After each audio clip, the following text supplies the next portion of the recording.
What's up guys, Derek and TJ from Finisher Fitness. What we're going to show you guys and cover today is squatting. So most people in the squat start with their feet too wide. So the first thing that you should do is actually get your feet at shoulder width.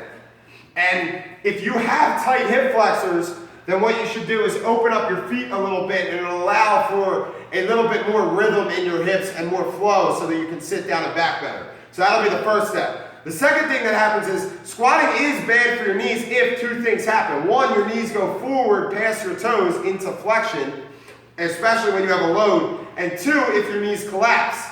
So two things that we'll do to prevent that is one, TJ's going to take this band, he's going to put it right below his knees, and he's going to think about priming the band apart with the outside parts of his hips. So if the knees collapse, that's a pure sign that the outside part of the hips are weak, which control the knee from caving.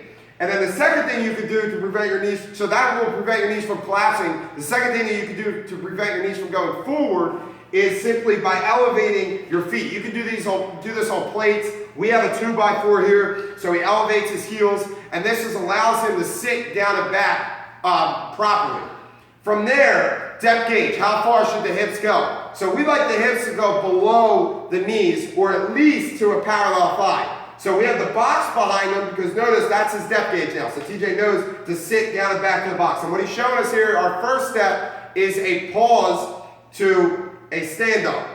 So we have a box behind him, he's pausing, and then as the weeks go on, what we would do is simply take the box away, and now he's getting to that depth gauge that we told him. He's getting all the way through that range of motion with quality control. And then lastly, most people on the upper body will flex forward. That could be to a tight hip flexors, weak core, or the back, the posterior chain just does not fire up the way we need it to.